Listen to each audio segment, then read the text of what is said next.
Hey guys, what is going on? My name is Timpedia and welcome to, I don't know what this series is called, I guess the nighttime chats, or I don't really know, whatever it says up above me in the title box is what this series is going to be called.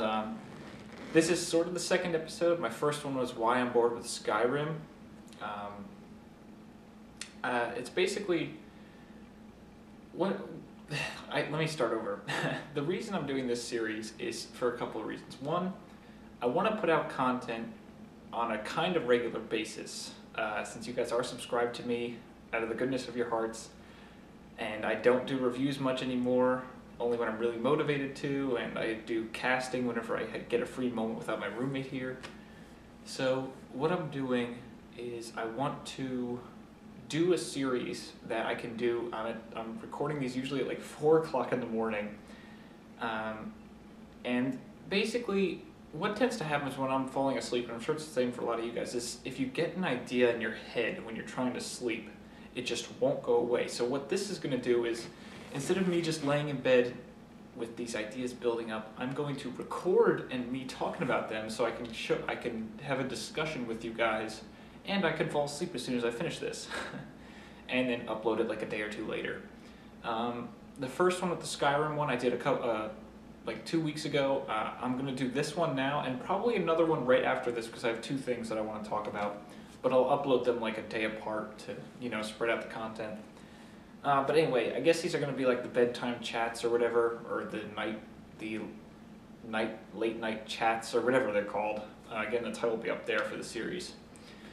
But the one I want to talk about today is the game that I mentioned in the last video, the Skyrim one, Kingdoms of Amalur Reckoning. Now, this isn't really a review, it's more of just another analysis kind of thing.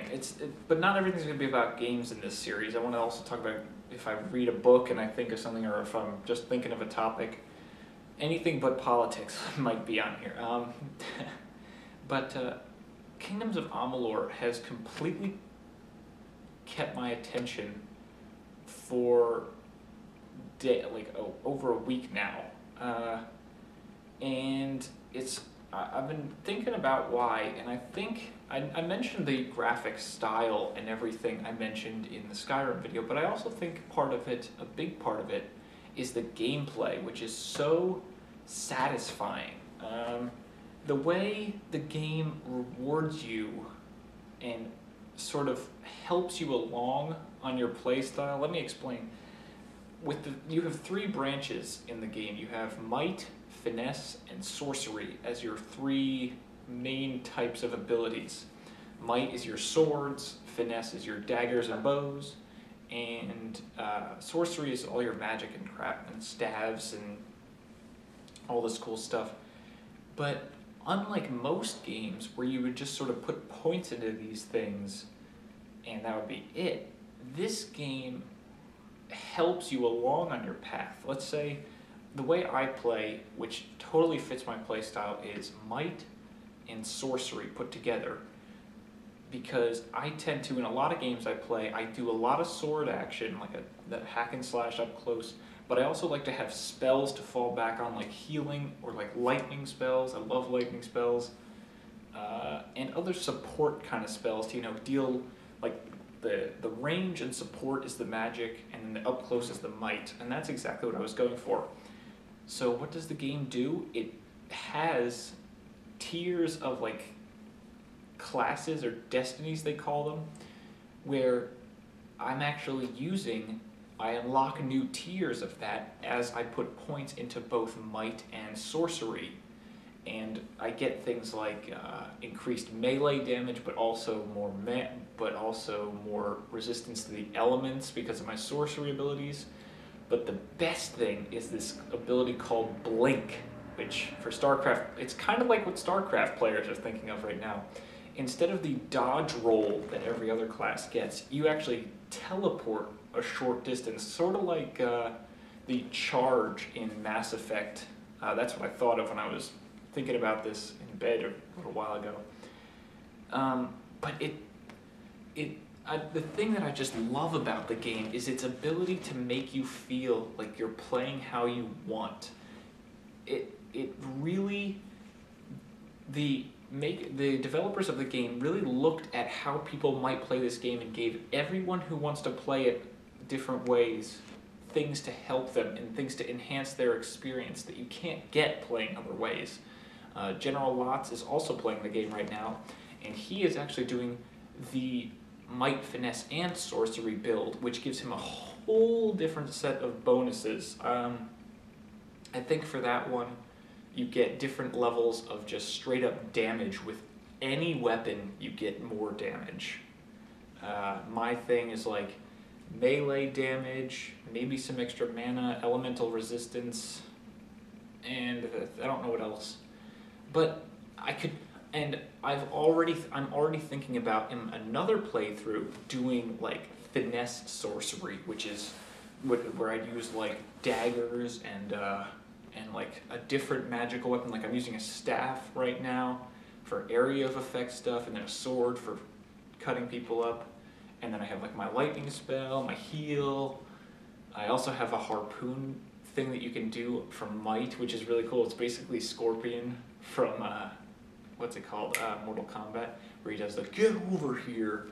That's really helpful. I just feel like they really crafted this perfect experience where you really get abilities that are useful, and you really, really are just playing the way you want. I think this is a console game because the console controls are some of the best I have ever used on an action-y RPG on a console, like third-person action. Not like Mass Effect's more like shooter is good for Mass Effect, but I don't know.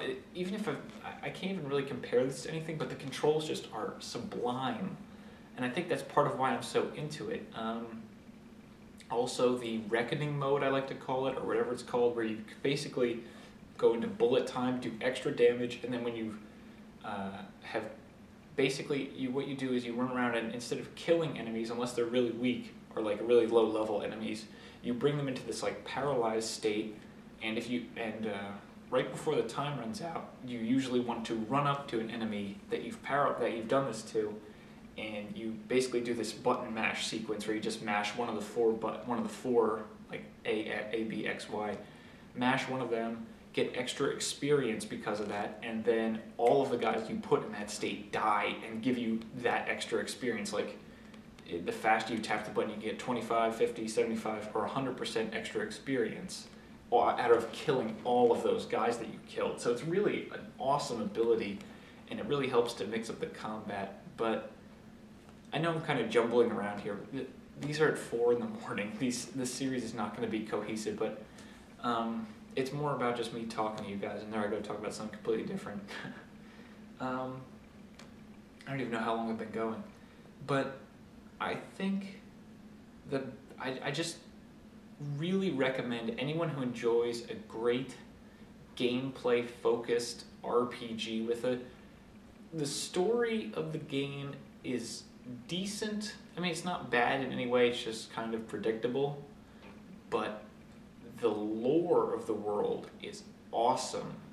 These immortal elves who keep reliving the same stories over again, except now the magic is starting to fly apart and the stories are changing and they're all freaking out, and like the fate weavers who know a person's future in certainty because of they can see into fate, and fate is unchangeable, but now that's falling apart. It's like the lore that this world is coming from is excellent, and apparently there's already rumors of a sequel, and I am all for that. I would love an Amalur sequel. I don't know if I'll do a full review of the game. Maybe I will after I do another playthrough or something, because I know I'll be playing it for a long time until I get Mass Effect 3, probably in over a month, because I have to wait until I get my job again to pay for that. But yeah, I would definitely recommend, I would say check out Kingdoms of Amalur: Reckoning if you haven't already. Oh yeah, one thing I was thinking of before. The only thing that sucks about being on the console is you can only have 4 abilities hotkeyed at a time, and I feel like it'd be really nice to have more, or a way, I actually haven't even unlocked a fourth ability yet, but I really hope that there's a way to like scroll through pages, because General Lots is playing on the PC, and he says that there are 10 abilities, like in Dragon Age, where you just press the button 1 to 10 or things like that, but for 4 abilities, kind of like, I'm guessing it's kind of like Mass Effect in that you have a couple hotkeyed and then you have to like get the rest. That kind of sucks. I like having them, if I'm going to invest in them, I want to fucking have them available, but anyway, I'm going to stop rambling about this. I have a whole nother topic I want to cover. Hopefully you guys are enjoying these late night rants. I guess I'll call the series that, late night rants. Leave comments. That's what this series is about. I'm going to just ramble on, get these ideas out of my head so I can sleep, and then you guys can comment. So until the next one, which will be up later for you guys, but I'm going to do it right now. My name is Timpedia, and I'll catch you guys later.